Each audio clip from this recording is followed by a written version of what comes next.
Hi అండి. Welcome to Telugu Bigg Boss season 9 episode number 66. So ఈరోజు review మొదలుపెట్టే ముందర అయితే గనక కాస్త మీ సపోర్ట్ అయితే అందించండి. లైక్ చేయండి. సబ్స్క్రైబ్ చేసుకోకపోతే సబ్స్క్రైబ్ చేసుకోండి. లైక్ చేస్తేనే రీచ్ వస్తుందండి. సో దయచేసి చేయండి. ఒకవేళ ఇప్పుడు మీకు పాయింట్స్ తర్వాత నచ్చకపోయినా కూడా డిస్లైక్ చేసి కమెంట్ అయితే చేయండి, తెలుసుకుంటాం. లేదన్నా కూడా అట్లీస్ట్ వీడియో మధ్యలో మీకు ఎక్కడైనా నచ్చినా కూడా లైక్ అయితే చేయండి. మీ సపోర్ట్ అయితే మాకు ఇవ్వండి. సో ముందుగా అయితే గనక ఈరోజు రివ్యూలోకి వెళ్ళిపోతే మార్నింగ్ సాంగ్తో స్టార్ట్ అయింది. డార్లింగే డార్లింగే ఆ సాంగ్ తోటి. ఇక్కడ నాకు ఎందుకో అంటే కళ్యాణ్ దివ్య చేస్తే బాగుంది అనిపించింది. అంటే పెయిర్ అంత చూడ్డానికి పెయిర్గా అనిపించకపోయినా కూడా సడన్ గా అందులో ఆ పాటలో అనుష్క శెట్టి లాగా కొద్దిగా తను కూడా టాల్ గా లావుగా ఉండడం, కొద్దిగా సన్నగా లీన్ గా తిను ఎవరు కళ్యాణ్ ఉండడం నాకు ఎందుకు అలా అనిపించింది, బాగుంది అనిపించింది. ఇంకా నెక్స్ట్ వచ్చేసి వీళ్ళందరేమో మార్నింగ్ అయితే ఫ్యామిలీ వీక్ అనుకున్నారు అనమాట. బిగ్ బాస్ నుంచి లెటర్ అయితే వచ్చింది, మీరు దాన్ని ఏమంటారు, all the best for your day అన్నట్టుగా ఏదో వచ్చిందనమాట. సో వీళ్ళందరూ ఇంకా బిగ్ బాస్ ఫ్యామిలీ వీక్ వచ్చారని చెప్పి పక్క బట్టలు అన్నీ మడత పెట్టేయడము, ఇంకా మనం ఫుడ్ తయారు చేసేసుకుందాము, మా అమ్మగారు వస్తున్నారని రీతు చౌదరి కొద్దిగా ఆబ్వియస్ గా కొద్దిగా ఫీలింగ్స్ ఉంటాయి కాబట్టి ఎమోషన్ అయ్యారు. సంజన వీళ్ళందరూ కూడా ఎమోషన్ అయ్యారు అనమాట. అదంతా లైవ్ లో కూడా ఉందన్నమాట. సో అది జరిగింది. ఇంక దాని తర్వాత ఏమో ఇంత చూస్తే మళ్ళీ వీళ్ళని బెడ్రూమ్ లోకి వెళ్ళిపోయిన తర్వాత బ్లైండ్స్ అన్ని వేసిన తర్వాత ఓపెన్ చేసి చూస్తే కనుక Bigg Boss kingdom, BB kingdom activity పెట్టారు. మనకి కావాల్సిన టాస్క్లు అంటే ఇదండి.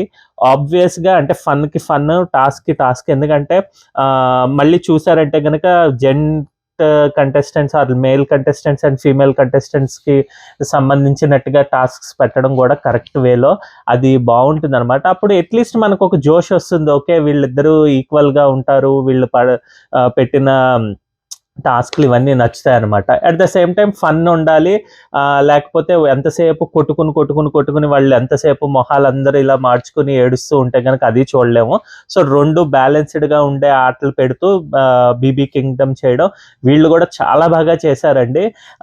రాజు కిందేమో కళ్యాణ్, రాణుల కిందేమో దివ్య అండ్ రీతుని డైరెక్ట్ బిగ్ బాస్ ఎంచాడు. ఇక్కడ ఎంచుతూ ఒకటి ఏం చెప్పారంటే వీళ్ళు ముగ్గురు చెరువులో ఉంటారు ఇమ్యూనిటీకి టాస్క్కి అని చెప్పి అన్నారు.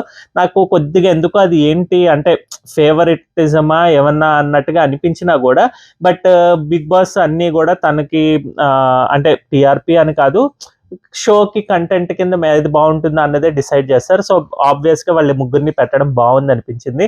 ఎందుకంటే మిగిలిన వాళ్ళతో వీళ్ళందరికీ కూడా రైవలరీ కానీ లేకపోతే సపోర్ట్ కానీ ఉండేసరికి వీళ్ళ ముగ్గురితోటి సో వీళ్ళు ఎలా ఎంచుకుంటారు, ఎటువంటి టాస్క్లు ఇచ్చుకుని ఎలాంటి చేసుకుంటారు అని చెప్పి చూస్తారు కాబట్టి జనాలు. సో అది అందుగురించి వీళ్ళు ముగ్గురిని ఎంచుకున్నది బాగుందనమాట. సో వీళ్ళు ముగ్గురిని కలిపి నలుగురు కమాండర్స్ని అయితే ఎంచుకోమన్నారు. సో దాంట్లో అయితే ఫస్ట్ అయితే ఇమాన్యుయల్ అయితే అసలు ఇంకా ఆ పాత్రలోకి లీనం అయిపోతాడు అంటారు కదండి, అలాగే వెళ్ళిపోతాడు అనమాట. చాలా చాలా చాలా ఫన్ గా అనిపించింది. ఈవెన్ సుమన్ శెట్టి కూడా ఈరోజు చాలా ఫన్ గా అనిపించింది అనమాట. ఆయన క్యారెక్టర్ లో కొద్దిగా ఇన్వాల్వ్ అయ్యి చేస్తూ ఉండడం వల్ల. ముఖ్యంగా రాణుల్లో ఏమో రీతు అయితే ఎక్కువ ఇన్వాల్వ్ అయిపోయింది. వీళ్ళు మధ్యలో లైవ్ లో అంటూ ఉంటారు అనమాట, రాణి చూసుకో రాణి నువ్వు ఎక్కువ ఇన్వాల్వ్ అయిపోయావు, తర్వాత మనం రేపటి నుంచి మనం రాణులు అవ్వము, ప్రజలు లేదంటే ఇంకో కమాండర్స్ అవుతాం, అప్పుడు వాళ్ళు మన తాట తెస్తారని చెప్పి కళ్యాణ్ దివ్య చెప్తూ ఉంటారు. దాని తర్వాత దివ్య కూడా కొద్దిగా బాగానే ఇన్వాల్వ్ అయ్యారు. కొద్దిగా ఆ కంటెంట్ ఇవ్వడానికి కళ్యాణ్కి కొద్దిగా స్కోప్ ఉండదండి, ఎందుకంటే తను ఫన్ యాక్టివిటీ కొద్దిగా తక్కువ కాబట్టి ఎంటర్టైన్మెంట్ పరంగా. బట్ స్టిల్ తనకి ఎక్కడైతే స్కోప్ వచ్చి ఎక్కడెక్కడ మాటలు పెట్టాలో అన్నది పర్ఫెక్ట్ గా చేశాడు అన్నట్టుగా అనిపించింది అనమాట. ఇంకా క్వీన్స్ చెప్పాను కదా, రీతు దివ్య. ఇంకా కమాండర్స్ నేమో వీళ్ళు నిఖిల్, ధీమన్ పవన్, సంజన, తనూజ. ఇది కూడా నాకు నచ్చింది. అంటే వీళ్ళకి ఇచ్చారు అన్నందుకు మనకి ఇష్టమైన కంటెస్టెంట్స్ ఉన్నారు దీనివల్ల ఇచ్చారు అని కాదు, కానీ ఇద్దరు మగవాళ్ళని ఇద్దరిని ఆడవాళ్ళని పెట్టడం అన్నది సూపర్ గా అనిపించింది అనమాట. ఎందుకంటే మళ్ళీ ప్రజలు వంటలోకి ధీమన్ పవన్, తనూజ వీళ్ళు ఇద్దరు కూడా, సంజన కూడా ఈ వీక్ వంటే చేస్తున్నారు, ప్రజలే వంట చేయాలని చెప్పాడు బిగ్ బాస్. సో అందులో పెడితే గనక మళ్ళీ వాళ్ళకి అదే యాక్టివిటీ చేంజ్ ఉండదు అన్నట్టుగా అనిపించింది. సో వీళ్ళు ముగ్గురిని కమాండర్స్ పెట్టారు కాబట్టి సూపర్గా అనిపించింది కమాండర్స్. ఇంకా నిఖిల్ కూడా చేరడంతో నిఖిల్కి డిష్ వాషింగ్ ఉంటుంది కాబట్టి ఆ పని కూడా తప్పిపోయింది. ఇంకా అంత పని కూడా గౌరవ్, భరణి, సుమన్, ఇమాన్యుయల్కి పడింది అనమాట. భలే చేశారు అసలు. నాకైతే బాగా అనిపించింది అనమాట. ఇమాన్యుయల్, సుమన్ అయితే ఈ పని వాళ్ళు డ్రెస్సులు వేసుకుని వచ్చి, అంటే లైవ్ లో కొన్ని ఉన్నాయండి పాయింట్స్, అవి ఇక్కడ పెట్టలేదు ఎపిసోడ్ లో. వీళ్ళు లోపలికి రమ్మని పిలిచినప్పుడేమో సాష్టాంగం పడతాడు అనమాట ఇమాన్యుయల్. కళ్యాణ్ ఎక్స్ప్రెషన్ కానీ, దివ్య ఎక్స్ప్రెషన్ కానీ, అక్కడ ఈవెన్ రీతు కూడా సూపర్ గా అనమాట. వాళ్ళు కూడా వంగిపోయి, బాబు నువ్వు ప్రజలు ఇలాంటివి చేయకు, ఎవరైనా బయట ఆడియన్స్ చూస్తే మిమ్మల్ని మేము బాధలు పెడుతున్నాం అంటే ఇమాన్యుయల్ లేచి, లేదు బాబు మా బోటి బతుకులు ఇలాంటివే కదా, మీ ఇలాంటి రాజుల దగ్గర పని చేసుకుని బ్రతకాలి కదా, రోజుకి సాంబారు నీళ్ళ చారు ఇవే తాగాలి కదా అంటావు. అసలు పర్ఫెక్ట్ గా అనిపించింది. అలాంటి బిట్స్ అన్ని కూడా ఎలాగైనా ఇన్స్టాలో వైరల్ అవుతూ ఉంటాయండి. మీరు ఎప్పుడైనా చూస్తే కనుక అది చూడండి. నాకైతే చాలా చాలా చాలా ఫన్గా అనిపించింది. చాలా బాగుంది. అంటే మనం లైవ్లో కూడా ఇంట్రెస్టింగ్గా చూడగలిగాం కొద్దిగా సేపు. లేకపోతే ఎంతసేపు వాళ్ళు ఆమ్లెట్లు వేసుకున్నది, వంట వేసుకున్నది, లేకపోతే అక్కడ కిచెన్ ఆర్ వాష్రూమ్ క్లీన్ చేసుకున్నవి, ఇదే జరిగింది లాస్ట్ వీక్ అంతా. చాలా బోరింగ్గా అనిపించింది. ఈ వారం ఆర్ వాట్ ఎవర్ ఈ రోజు అయితే కనుక సూపర్గా ఎంజాయ్ అయితే నేను చేశాను అనమాట. ఇంకా దీని తర్వాత ఏమో వీళ్ళు గోంగూర ఒలవమని, అంటే ఇంకా టాస్క్ స్టార్ట్ అవ్వక ముందర అయితే కనుక గోంగూర ఒలుస్తూ ఇక్కడ ఇమాన్యుయల్ తన స్టోరీ అంటే లిటిల్ బిట్ వాళ్ళ ఇంట్లో ఎలా పండించేవాళ్ళు, తిని వెళ్ళి అమ్ముకుని వచ్చేవాళ్ళని. నిజంగానే ఇన్స్పైరింగ్ అండి. ఆబ్వియస్గా మనకి ప్రౌడ్గా కూడా ఉంటుంది. మనకి నచ్చిన వ్యక్తి ఆయన ఎంత కష్టపడి వచ్చి ఇంత రేంజ్కి వచ్చాడని చెప్పి, ఎక్కడ ఇంటి దగ్గర గోంగూర అమ్ముకుని లేదంటే పేపర్లు వేసుకుని ఇలాంటి తను తాపి పనికి వెళ్ళేవాడు, ఇంకా రోజు కూలీకి వెళ్ళేవాడు, అలాంటి వ్యక్తి వచ్చి ఇక్కడ ఇప్పుడు మనల్ని ఎంటర్టైన్ చేస్తూ మనకి ఎదురుగుండా ఉన్న, ఆబ్వియస్గా వీళ్ళందరూ కూడా ఇన్స్పిరేషన్గానే ఉంటారు. ఇలాంటి background or what ever back story ఉన్న వాళ్ళు.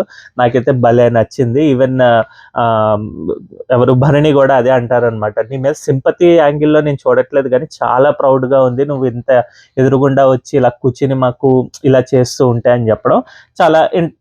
నాకు చాలా బాగా నచ్చింది అనమాట అది.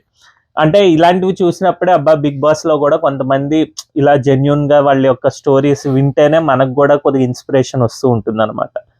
ఇంక దాని తర్వాత అయితే కనుక ఫస్ట్ వీళ్ళు చెప్పాను కదా, ఫన్ యాక్టివిటీ ఇవన్నీ కూడా చాలా బాగా జరుగుతున్నాయి.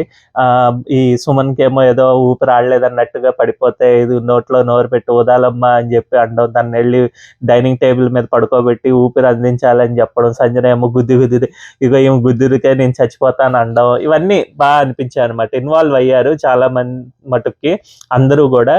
ఎక్కడా కూడా ఏంటది అప్సెట్ అయినట్టుగా ఎక్కడ అనిపించలేదు. మరి మేబీ ఆఫ్టర్ ద అవర్స్లో ఏమన్నా జరిగిందేమో మనకు తెలియదో, చూడాలి.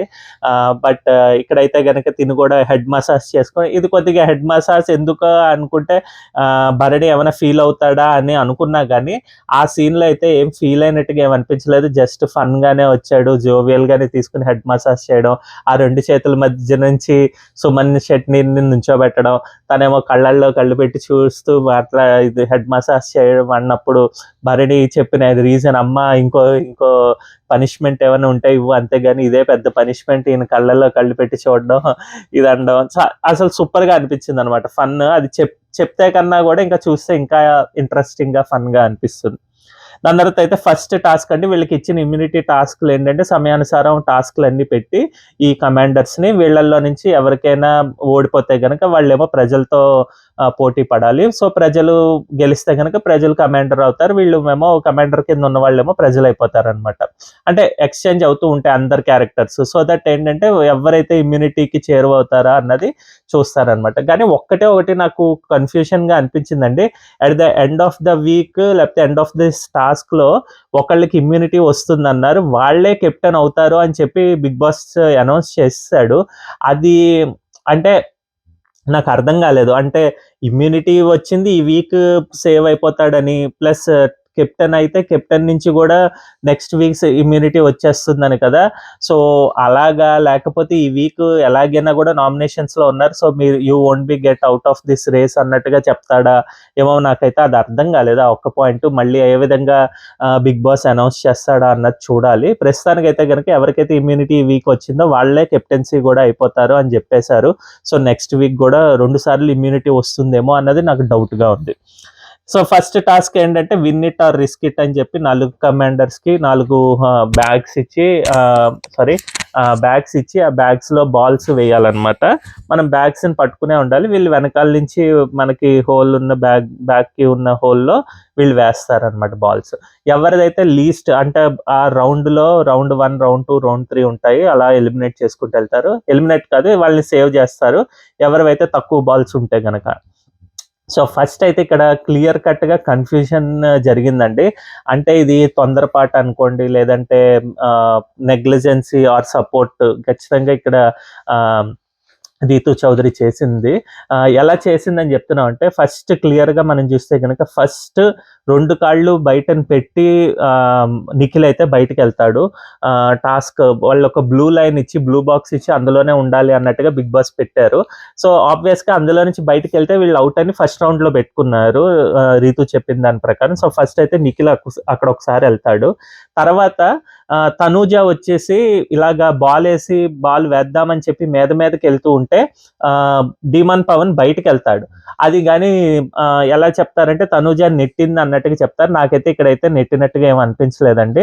తను చేత్తో కొడుతోంది బాల్ వేయడానికి, అయినా కూడా మనం ఆపుకుని పక్కకి రావడం ఏదో చేయాలి. మనం కాన్షియస్ లో ఉంటే గనక ఆ బాక్స్ లోనే ఉండాలి అని చెప్పి అప్పుడు మనం ఖచ్చితంగా ఏదో ఒక రకంగా ట్రై చేస్తాం. అంటే వాళ్ళు కొడుతున్నా కూడా మనం ముందరికి నెట్టి. బట్ ఇక్కడ డీమన్ పవన్ కి ఆ కాన్షియస్ లేకుండా ఖచ్చితంగా దాటాడు. సో తనైతే ఒకసారి అవుట్ అయ్యాడు అనమాట. ఇక్కడ డీమన్ పవన్ కేమో అంటే ఫస్ట్ టైం నిఖిల్ది చూడలేదు కాబట్టి నిఖిల్కి ఏమో వార్నింగ్ ఇవ్వలేదు. బట్ డీమన్ పవన్ కేమో ఇది సరే నీకు వార్నింగ్ ఇస్తున్నాం, ఒక వార్నింగ్ అన్నదన్నమాట. నెక్స్ట్ ఇక్కడేమో ఈ ఇష్యూ జరిగే లోపల ఇటు సైడ్ వచ్చేసరికి ఏమైందంటే, సంజన అండ్ నిఖిల్ పోరాడుతూ ఉంటే సంజన అదేమో బ్యాగ్ కావాలని కొద్దిగా తను అయితే కింద బాల్స్ అయితే వేసేసిందండి. ఈవెన్ లైవ్ లో కూడా వాళ్ళు మాట్లాడుకున్న మాటలు బట్టి, అంటే మనకి టాస్క్ చూపించకపోయినా కూడా మనకు అర్థమవుతుంది తను కావాలనే వేసేసి ఇంకా సంచాలక్ చూసినప్పుడు ఏంటి బాల్స్, నిఖిల్ అంటాడే అన్ని బాల్స్ వేసింది తను బయటికి అని చెప్పి అనగానే తిను ఏం చేస్తుందంటే, తను ఒక హ్యాండ్కున్న ఈ థ్రెడ్ నేమో లూజ్ చేసేస్తుంది, ఊడిపోయింది అందుంచే ఇదని చెప్పి ఫస్ట్ స్టార్టింగ్ చెప్పినా కూడా తర్వాత అంటుంది నాకు ప్యానిక్ అటాక్ అనలేండి, ప్యానిక్ లో నేను అలా ఏదో జరిగిపోయింది అన్నట్టుగా అంటారు. అప్పుడు దాని తర్వాత రీతు అది చూడలేదు కాబట్టి ఎక్కువగా, సో తను కూడా ఏమీ పట్టించుకోకుండా సరే ఈ రౌండ్ కి ఇక్కడ అందరికి కూడా బాల్స్ వేసేస్తాను, తనకి ఒక్క నిమిషం పాజ్ అని చెప్పి పాజ్ పెట్టి బాల్స్ అయితే వేసేసింది. సో ఇక్కడ ఒకవేళ అది వార్నింగ్ అనుకుంటే గనుక, అంటే తిను తప్పు చేసింది కాబట్టి తినకు కూడా ఒక వార్నింగ్ వచ్చినట్టు, సంజనాకు కూడా ఒక వార్నింగ్. సో ఇప్పుడు ప్రస్తుతానికి తెలిసిన దాని ప్రకారం నిఖిల్ కి ఏమీ రాలేదు, బట్ డిమాన్ పవన్ కి 1 అండ్ సంజన గారికి 2 వచ్చాయన్నమాట. ఇంకా దాని తర్వాత ఏమైందంటే నిఖిల్ ఎవరు తనుజను నిఖిల్ ఇదే అంటూ ఉంటే నిఖిల్ కొద్దిగా బ్యాక్కి వెళ్తాడు. సో 2 కాళ్ళు తను కూడా బయటకు వేస్తాడు. సో నిఖిల్కి అయితే ఫస్ట్ వార్నింగ్ ఇస్తుంది. సెకండ్ వార్నింగ్ నిఖిల్ ఏం చేస్తాడంటే, ఈ లోపల తను డీమన్ పవన్ ని పుష్ చేసుకుంటూ వెళ్తే డీమన్ పవన్ ఎగిరి వెనకాలకి out of the line box పడేసరికి తనకి సెకండ్ వార్నింగ్ వస్తుంది. కాకపోతే ఇది సెకండ్ వార్నింగ్ అని చెప్పకుండా, ఎందుకంటే ఫస్ట్ది తనుజ తోసేసింది అన్నట్టుగా తీసుకుని అక్కడ ఎక్కువ మాట్లాడకుండా ఇక్కడేమో ఏం చెప్తుందంటే ఇప్పుడే ఫస్ట్ వార్నింగ్ అన్నట్టు డిసిషన్ ఇచ్చేస్తుంది అనమాట. సో ఇప్పుడు డీమన్ పవన్ కి 1, నిఖిల్ కు 1, సంజనాకి 1. బట్ సంజనాది కూడా బాల్స్ అన్ని తిరిగి వేసేసారు కాబట్టి అది కన్సిడర్ చేయొచ్చా చేయకూడదా అన్నది కొద్ది కన్ఫ్యూజన్ మోడ్ లో ఉండిపోతుంది. ఇంకా దాని తర్వాత నిఖిల్ వచ్చేసి తను ఒక కాల్ బయటను పెట్టి బాల్ తీసుకోవడానికి, అంటే బయటను కొన్ని బాల్స్ పడిపోతాయి, సో బాల్ తీసుకోవడానికి ట్రై చేస్తాడు. సో అది డైరెక్ట్ చూసి ఇది second warning, you will be out అన్నట్టుగా. అంటే ఎందుకంటే ఇంకా సంజన తనుజ ఇక్కడ చెప్తారనమాట తను అవుట్ అయిపోయాడు, తను ఖచ్చితంగా తీయాలి అని చెప్పి. సో ఆ కన్ఫ్యూజన్ లో తను ఏంటంటే ఎలాగైనా తీస్తేనే అవుతుందా అన్నట్టుగా ఇది చేసి తీద్దాం అని చెప్పి తీస్తాం అని చెప్పి అవుట్ అని చెప్పేస్తుంది. చెప్పే లోపల మళ్ళీ తనూజ కొత్త ఇష్యూ ఏం రైస్ చేస్తుందంటే, అదెందుకు తను ఎందుకు అవుట్ అంటే 2 వార్నింగ్స్ ఇచ్చేసాము. ఒకసారి 2 కాళ్ళు బయట పెట్టాడు, ఇంకోసారి ఒక కాలు పెట్టి బాల్ తీసుకోవడానికి ట్రై చేశాడు కాబట్టి నిఖిల్ అవుట్. అంటే నిఖిల్ ఎలా అవుట్ అవుతాడు, తనకన్నా ముందరే డీమాన్ నెట్టినప్పుడు ఒకసారి వెనక్కి వెళ్ళిపోయాడు, రెండోసారి నిఖిల్ నెట్టినప్పుడు వెనక్కి పడిపోవడం, అది కూడా 2 టైమ్స్ వార్నింగ్ తనకు కూడా వచ్చింది కదా. సో ఇద్దరిని తీస్తే ఇద్దరిని తీయాలి అంటే ఇక్కడ మాట మార్చడం జరిగింది.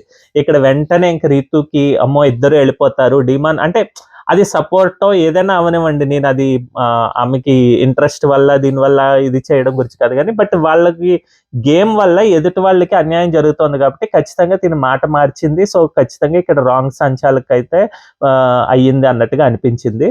వెంటనే తను ఏం చెప్తుంది, సరే ఇద్దరు వద్దు అందరూ ఆడేయండి, ఇట్స్ ఏ ఫెయిర్ డెసిషన్ అనుకోండి, ఇంక అందరూ ఆడేయండి అని చెప్తుంది. ఎందుకు డిమాండ్ పవర్ ని అవుట్ ఆఫ్ ద రేస్ చేయమన్నామని. ఇంతలోకి ఇది ఇంకా వీళ్ళు మళ్ళీ మాట్లాడుకుంటారు. ఇది కాదు సంజన అయితే అడుగుతుంది, ఎందుకు ఇలా చేస్తున్నారు మీరు, ఇది వాళ్ళు తెలిసేయాలి కదా అంటే సంజనకి ఏమో చెప్తుంది, ఇది నా డెసిషన్, మీకు తెలియకపోతే మాట్లాడకండి ఇది అదని. ఇక్కడ ఎంత వినిపించుకోకపోయినా కూడా సంజనకి అంటుందన్నమాట, నువ్వు ముందర గేమ్ ఆడు, ఎంతసేపు మాట్లాడుతూనే ఉంటారు, మాట్లాడకుండా ఆడు అన్నందుకు గేమ్ ఆడుతూనే ఉన్నా కదా, నా వెనకాల మరి 7 balls ఎలా వస్తాయి అంటే, అది గేమ్ ఆడలేదు కాబట్టి, అంటే సరిగ్గా ఆడలేదు కాబట్టి, నీకు ఆట రాదు కాబట్టే నీకు 7 balls వచ్చాయి అన్నట్టుగా తిను చెప్తుంది.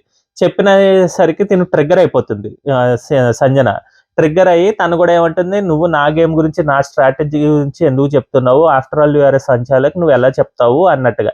ఇక్కడ ఆఫ్టర్ ఆల్ అంటే ఇంకా తిను ఎవరు రీతు చౌదరి ఇంకా ఆఫ్టర్ ఆల్ అంటావా అన్నట్టుగా కొద్దిగా వాయిస్ రైస్ చేస్తుంది. చేసిన తర్వాత అయితే అప్పుడు సంజన అంటుంది, ఆఫ్టర్ ఆల్ అనేది ఏమి పెద్ద మాట ఏం కాదు, నువ్వు ఇంగ్లీష్ నేర్చుకో అన్నట్టుగా. సో ఇక్కడ కొద్దిగా ఓవర్ ద బోర్డ్ అప్పుడు ట్రిగ్గర్ అయ్యి సంజన అనడం తప్పే, but at the same time తన స్ట్రాటజీని తన గేమ్ కరెక్ట్ కాదు అనడంలో ఈవెన్ రీతు చౌదరిది కూడా తప్పే. సో నాకైతే ఈ విషయంలో అయితే కనుక ఇద్దరు తప్పు చేశారు అన్నట్టు అనిపించింది. బట్ ట్రిగ్గర్ చేసింది మాత్రం తిని రాంగ్ డెసిషన్స్, రాంగ్ సంచాలకుగా ప్రవర్తించింది కాబట్టే రీతు చౌదరియే ట్రిగ్గర్ చేసింది. సో ఇనిషియేట్ అయితే తనే చేసింది అన్నట్టుగా అనిపించింది. సో ఇది పక్కన ఈ గొడవ అయ్యే లోపల ఇంకోటి ఏమవుతుందంటే, ఇంకా డిమాన్ పవన్ సడన్ గా మరి ఏమనుకున్నాడు ఏంటో అంటే, మళ్ళీ మనకి ఫస్ట్ వీక్ సెకండ్ వీక్ లో జరిగిన పెయింట్ టాస్క్ లో ఈ ఇష్యూయే తిను సంచాలకుగా ఉండి దీనికి సపోర్ట్ చేసింది అన్నట్టుగా వస్తుందేమో అని అనుకున్నాడో ఏంటో. తను ఏం చెప్తాడంటే, సరే అయితే నేను అవుట్ కదా, నేను అవుట్ అయిపోతాను ఈ రౌండ్కి, ఫౌల్ అన్నారు కదా, ఇంకేదైతే అదే అని చెప్పి పెట్టేస్తాడు. పెట్టిన వాడు ఫౌల్ అయిపోతా అన్నప్పుడు బయటికి వెళ్ళిన తర్వాత ఇంకా వీళ్ళు ఆడుకుంటూ ఉంటేనేమో అప్పుడు బిగ్ బాస్ అయితే గాంగ్ అయితే మోగిస్తాడు. మోగించిన వెంటనే ఇంకా మళ్ళీ లెక్కేస్తారు. లెక్కేసినప్పుడు ఏమవుతుందంటే సంజనాకి కొన్ని 11 ఎన్నో ఉంటాయి, ఇంకా తనకన్నా కొద్దిగా తక్కువ డిమాన్ పవన్కి ఉంటాయి.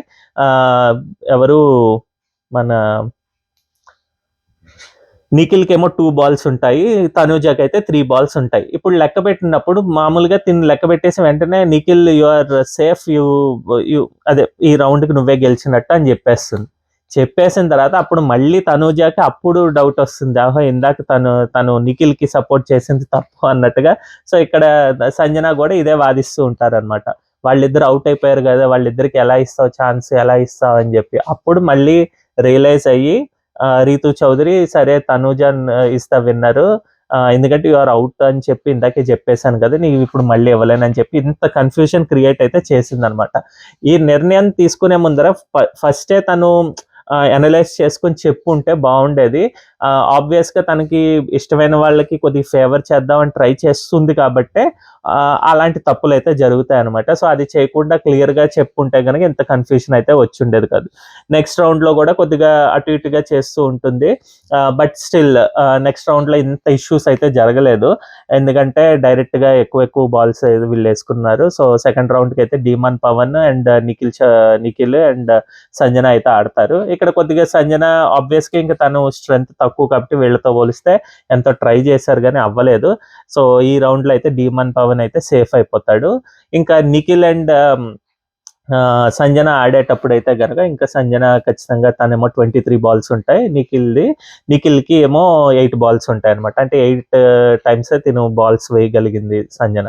సో, ఇక్కడ ఫస్ట్ ఆఫ్ ఆల్ అందరూ మెచ్చుకోవచ్చండి. అందరూ ఆడారు. కాకపోతే కొద్దిగా ఎక్కువగా నేనైతే సంజన ఆడిందని ఎందుకు చెప్తానంటే, బీయింగ్ ఏ మదర్ అలాంత సేపు తను ఆడి అన్ని రౌండ్స్ ఆడి ఎదుటి వాళ్ళు కూడా చాలా బలవంతులు అయ్యేసరికి కొద్దిగా దీనికి అంత స్ట్రెంగ్త్ ఉండకపోవచ్చు కాబట్టి ఆ బాడీలో స్టిఫ్నెస్ ఉండదు కాబట్టి బీయింగ్ ఏ మదర్. సో అందు గురించి నాకైతే తను బాగా ఆడింది అన్నట్టు అనిపించింది. బట్ బ్యాడ్ లక్ తనైతే ఎక్కువ బాల్స్ అయితే వేయలేకపోయింది ఎదుట ప్లేయర్స్లోకి అనమాట. సో దాని తర్వాత ఏమవుతుందంటే తిను లైవ్లో ఉంటుంది. తినేమో కొద్దిగా ప్యానిక్ కాదు, తినికి ఆస్తమా లాగా ఇది అవుతుందనమాట. కొద్దిగా చాలా దగ్గు వచ్చి ఇంకా రెస్ట్ ఏరియాలోకి వెళ్ళి ఆడవడము. బిగ్ బాస్ అదంతా ఏమీ చూపించలేదు. మేబీ కంటెంట్ ఎక్కువైందా అనుకోవచ్చు, లేదంటే అది అవసరం లేదనుకున్నాడో ఏమో తెలియదు. కానీ తనూజ వీళ్ళదైతే క్రయింగ్ ఇవన్నీ వేసి సింపతి యాంగిల్ క్రియేట్ చేయడానికి చేశారు. కానీ ఇక్కడ మరి ఏమో సంజనాకి ఇంత ముందు జరిగింది చూపించలేదు, ఇప్పుడుది చూపించలేదు. మేబీ వాళ్ళ ఫ్యామిలీస్ డిస్టర్బ్ అవుతాయని అనుకోవచ్చు. బట్ చూపించుంటే బాగుండేది అన్నది నా యొక్క ఒపీనియన్ అనమాట. ఎందుకంటే లైవ్లో కూడా ఎక్కువ కవర్ చేయలేదు, చూపించలేదు మనకి సంజన ఏడ్చినట్టు. ఇక్కడ సో ఇక్కడ కూడా అది అంటే ఇక్కడ కూడా ఎపిసోడ్లో కూడా లేపేశారు అది. మొత్తానికైతే సంజన అయితే మిగిలిపోయారు. సో దీని తర్వాత మళ్ళీ ఫన్, ఇంకా వీళ్ళేమో ఫుడ్ చేసుకోవడము, ఇవన్నీ మాట్లాడడం జరగడం. లోపలేమో గుడ్లు దాచిపెట్టడం కాదు, సో లోపల బెడ్రూమ్లో ఎగ్స్ ఉంటాయి. సో రాజావారు ఉన్నారు కాబట్టి ప్రతిసారి లోపలికి వెళ్ళేటప్పుడు సుమన్ శెట్టినేమో ఇది చెక్ చేయడం అన్నది చెప్పారనమాట. అసలు భలే సుమన్ శెట్టి వెంటనే ఇదిగో చెక్ చేసుకో అని చేతులు చాపడం, అదంతా కూడా ఫన్గా అనిపించింది. ఎగ్స్ గురించి అయితే రితు చౌదరి అంటుంది అనమాట, ఏంటన్నా ఏంటి ఎగ్ ఎవరిది ఇది, సో సుమన్ గారు ఎవరిది ఎగ్ ఇది అని చెప్తే భరణి గారిది తను వచ్చి తీసుకుంటాడు, మీరు వెళ్ళండి అంటే, ఓహో ఇప్పుడు మీరు అందరూ ఎలా ఉన్నారు, మీకు అంతా మంచిగా జరుగుతుందా అంటే, ఇప్పుడే కదా మొదలైంది అంటే ముందుంది ముసళ్ళ పండుగ రేపు ఎపిసోడ్లో, రేపు దీంట్లో మీకు తెలుస్తాం అన్నట్టుగా మాట్లాడతారు. సుమను బాగుంది, బాగా చూపించాడు. అంటే చాలా బాగా ఫన్ అయితే జనరేట్ అయిందండి. లైవ్లోనూ నవ్వు వచ్చింది, ఎపిసోడ్లో కూడా బాగా ఫన్గానే అనిపించింది. ఇంకా నెక్స్ట్ టాస్క్ వచ్చేసి సంజన వర్సెస్ తను ఎంచుకునే ప్రజల్లో నుంచి ఎవరినో ఒకళ్ళని ఎంచుకోమన్నది. ఆబ్వియస్గా అంటే నేను సుమన్ శెట్టినే ఎంచుకుంటుందని నేను అనుకున్నా, ఎందుకంటే దీంతో కొద్దిగా పోటీ పడేటట్టుగా ఉండాలి కాబట్టి. సుమన్ శెట్టికి సంజన కన్నా సుమన్ శెట్టియే బాగా ఆడతారు టాస్కులు, బట్ కొద్దిగా ఎడ్జ్ కేసులో తిను గెలిచే ఛాన్స్ ఉంటాయి కాబట్టి, ఎందుకంటే ఇది బాక్స్ మీద బాక్స్ పెట్టడమే. ప్లస్ తిను ఇంకోటి స్ట్రాటజీ కూడా వేసుకొని ఉండొచ్చు. తినలాగే అందరూ కూడా గౌరవ్ కానీ, ఇమాన్యుయల్ కానీ, లేకపోతే భరణి గారు కానీ కొద్దిగా హైట్ ఉంటారు కాబట్టి వాళ్ళకి ఈజీగా ఉంటుంది. సుమన్ శెట్టిని తీసుకుంటే దీనికి విన్ అయ్యే ఛాన్స్ ఉంటాయేమో అని ఆలోచించుకుని ఉండొచ్చు. అదేం తప్పేం కాదు, ఇట్స్ ఎ గేమ్ స్ట్రాటజీ అనమాట. సో ఇక్కడ దాదాపుగా ఇద్దరు కూడా బాగా పెట్టుకుంటూ వెళ్తారు. క్లియర్గా అంటే నేను లైవ్లో పాయింట్స్ ఇది అంతా కన్సిడర్ చేసే చెప్తున్నానండి. ఫస్ట్ 3-3 ఈచ్ 3 పెడతారు. సంజన ఏమో 3 పెట్టేసరికి 4th కూడా సుమన్ శెట్టి అయితే పెట్టేస్తాడు. ఇటు సైడ్ తిను 4th పెట్టేసరికి తిను 5th ట్రై చేస్తూ ఉంటాడు అనమాట. 5th కూడా తినది ఫస్టే పడుతుంది. ఎవరిది? సుమన్ శెట్టిదే ఫస్ట్ 5th బాక్స్ పడుతుంది. కాకపోతే కొద్దిగా అటు ఇటుగా పడుతుంది. వేరేస్ సంజనాకి హైట్కి అది బాగానే ఉంటుంది కాబట్టి 5th తను కూడా క్లియర్గా టవర్ స్ట్రైట్ గా ఉండేటట్టే పెడుతుంది అనమాట. ఇంకా 6th బాక్స్ వచ్చేసరికి 6th బాక్స్ తను పెట్టే లోపల సంజనాదే ఫస్ట్ పడుతుందండి. వేరేస్ సుమన్ శెట్టిది తర్వాత పడుతుంది. సో కౌంట్ వైజ్ అంటే ఐ మీన్ రౌండ్ వైజ్ కాకుండా వీళ్ళు లైవ్లో ఏం కొట్టుకుంటారంటే బజర్ కళ్యాణ్ ఏమో బజర్ మోగేదాకా లోపల ఎంతమంది ఎన్ని పెట్టారా అన్నది చూస్తాము, అంతేగాని టైమర్ ప్రకారం చూడడం. అంటే వేరే తనూజను ఇంకా దివ్య అయితే ఇక్కడ కావాలని గొడవ పెట్టుకున్నట్టు అనిపించిందండి. వాళ్ళిద్దరు ఏం చెప్తారంటే టైమర్ చూడాలి అంటారు. ప్లస్ ఇక్కడ ఏంటంటే తను ప్రతి రౌండ్స్కి ఆర్ ప్రతి బాక్స్ పెట్టేటప్పుడు క్లియర్గా చెప్తూ ఉంటాడు, మీరు ఇంకా పెట్టచ్చు, ఇంకా ఏదైనా చేయొచ్చు, మీరు స్ట్రైట్గా ఉంచచ్చు, లేదంటే ఏదైనా అటు ఇటుగా ఉంచుకోవచ్చు, లేకపోతే ఏదైనా అంటే తిను కన్ఫ్యూజ్ చేస్తూ ఉంటాడు, అలాగని ఈ పాయింట్స్ కన్సిడర్ చెయ్యను అన్నట్టుగా ఏమి చెప్పడు అనమాట. వేరేస్ ఆడియన్స్లో ఐ మీన్ అక్కడ ఉన్న వీళ్ళందరూ కూడా వీళ్ళకి వీళ్ళే చెప్పేస్తారు. లైక్ రితు కానీ, లేకపోతే తనూజ కానీ, దివ్య కానీ, వీళ్ళు ఏం చెప్తారంటే అవి స్ట్రైట్ గా ఉండకపోయినా పర్వాలేదు, ఎలాగైనా ఒకదాని మీద ఒకటి ఉండాలి, ఫాస్ట్ గా ఉండాలి, తక్కువ ఉండాలి, ఎంతైనా పర్వాలేదు, 6కి ఆపే సుమనన్న, ఇంక చాలు అని చెప్పేసి వీళ్ళే చెప్తారనమాట. యాక్చువల్ గా అయితే 8 బాక్సెస్ ఇచ్చిన తర్వాత 8 బాక్సెస్ పెట్టడానికి అయితే ట్రై చేయాలి. లైవ్ లో అయితే చాలాసేపు బిగ్ బాస్ వీళ్ళు 6 పెట్టిన తర్వాత కూడా చాలా టైం ఇస్తాడనమాట బజర్ కొట్టకుండా, ఎందుకంటే దేమో అట్లీస్ట్ ఇంకోటి ట్రై చేయాలని చెప్పి. సో అప్పటి వరకు కూడా కళ్యాణ్ అయితే కామ్ గానే ఉంటాడండి, ఎక్కడ కూడా ఏమి అంటే ఇది చేస్తాను, ఇది చూస్తాను, ఇది ఇలా పెట్టుకోండి, అలా పెట్టుకోండి అని ఏం చెప్పరు. ఇద్దరికి కూడా సపోర్టింగ్ లాగా అటు సైడ్ ఉన్న మిగిలిన వాళ్ళందరూ కూడా సపోర్ట్ అయితే చేశారు. ఆబ్వియస్గా ఇక్కడైతే సంజన అయితే తనేమో స్ట్రైట్ గా పెట్టడానికి 6th కూడా పెట్టిన తర్వాత తనది కూడా కొద్దిగా పక్కకు వస్తుంది, బట్ అది కూడా స్ట్రైట్ గా పెట్టడానికి ట్రై చేసి స్ట్రైట్ గా పెడుతుంది. దాని తర్వాత లైవ్ లో తిను బాగా గుద్దుతాడు అన్ని బాక్సుల్ని సెలెక్ట్ చేసేటప్పుడు ఆర్ చెక్ చేసేటప్పుడు కళ్యాణ్ వచ్చి సంచాలక్గా. సో కొట్టినప్పుడు ఇవి సుమన్ శెట్టివి ఆబ్వియస్ గా అవి స్ట్రైట్ గా లేవు కాబట్టి కొద్దిగా ఊగుతాయి, తింది స్ట్రైట్ గా ఉన్నాయి కాబట్టి స్టిఫ్ గానే ఉంటాయి అన్నమాట. సో ఎంత చూసినా కూడా టవర్ అనేది ఎప్పుడూ కూడా బిల్డింగ్ కట్టండి అన్నప్పుడు బిల్డింగ్ ఎంత బాగా ప్లాన్ ప్రకారం పెట్టాం అన్నదే ఉంటుంది, కానీ బిల్డింగ్ ఏదో ఒక రకంగా కట్టేసాం అన్నట్టు ఉండదు. సో ఆబ్వియస్ గా ఇక్కడ ఎవరు కళ్యాణ్ది రైట్ లేకపోతే వాళ్ళది రైట్ అని చెప్పే అసలు ఇది కూడా లేదనమాట. డైరెక్ట్ గా కళ్యాణ్ జెన్యున్ గానే తను చెప్పడం జరిగింది. అటు సైడ్ వాళ్ళు ఓన్లీ జస్ట్ వితండవాదం చేశారండి, వాదించే వాళ్ళకి చెప్పగలం కానీ అట్లీస్ట్ వాదనలో ఏదన్నా మాట్లాడుకోవచ్చు, కానీ ఇది వితండవాదం. అంటే ఇప్పుడు వాళ్ళు పట్టిన కుందేలకు 3 కాళ్ళు అన్నట్టు అసలు ఎంత చెత్తలాగా తనూజ గాని, దివ్య గాని ఆ నోరేసుకుని అరిచి ఇది మీరు సుమన్కి ఇవ్వండి. ఆమె ఏమంటుందంటే తను హైట్ లేడు కదా, అది చూసన్నా ఇవ్వండి అంటుంది. అసలు నాకు అర్థం కాలేదు, హైట్ కి దానికి ఏం సంబంధం. గేమ్ ఇప్పుడు ఈమె కూడా లాస్ట్ 6th బాక్స్ ఎలా పెట్టింది, ఎగిరే పెట్టింది, దీనికి ఏం అందదు కదా. ప్లస్ అది కాకుండా హైట్ అనేది it's not a criteria in the game అండి. తను ఇప్పుడు షోకి వచ్చాడంటే హైట్ చూసి ఇప్పుడు తను ఎలా ఉన్నాడా అన్నది మనం చూసి ఇవ్వం కదా. సో ఇట్స్ లైక్ ఆ గేమ్లో అది అసలు చెప్పడమే తప్పు. బీయింగ్ ఏ ఇలాంటి మాటలు చెప్పినప్పుడు అసలు చిరాకు వస్తుంది అనమాట. ఏం ఆడుతున్నారు, ఏం తెలుసు వీళ్ళకి అన్నట్టుగా అయిపోయింది. నాకు అందించే వాళ్ళ గురించి మాట్లాడాలన్నా కూడా ఏం ఉండదు, ఎందుకంటే వాళ్ళు తప్పుని రైట్ చేయాలని చెప్పి చూస్తున్నప్పుడు అదే చెప్తాడు అనమాట కళ్యాణ్.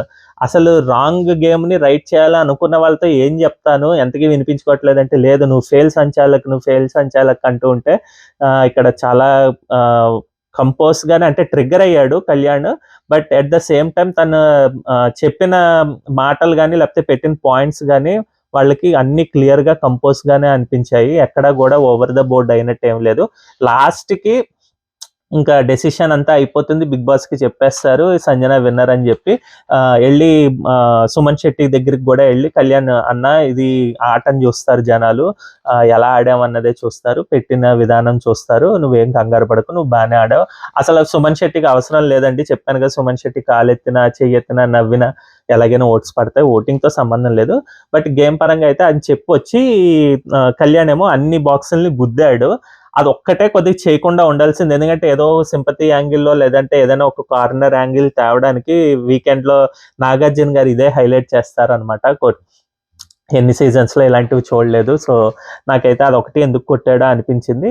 అది దాని తర్వాత చాలాసేపు తను బాధగానే ఉన్నాడు.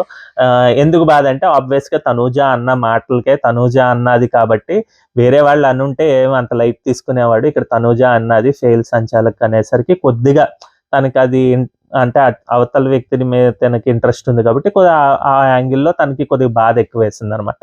బట్ డెసిషన్ మేకింగ్ లో అయితే గనక కళ్యాణ్ది 100% కరెక్ట్. ఇక్కడ సంజన అయితే గెలిచారు. So still she can continue as a commander అనమాట. ఆబ్వియస్ గా సుమన్ శెట్టి మళ్ళీ ప్రజల్లోనే ఉండిపోతాడు. సో ఇదండి జరిగింది ఈరోజు ఎపిసోడ్లో. మీకు ఎపిసోడ్ రివ్యూ నచ్చినట్టయితే థమ్స్ అప్ ఇవ్వండి, నచ్చకపోతే థమ్స్ డౌన్ ఇచ్చి కమెంట్ అయితే చేయండి. అలాగే సబ్స్క్రైబ్ చేసుకోండి. రేపటి వీడియోతో మేము ముందరకు వస్తాను. Hope you like our video. Okay, bye అండి.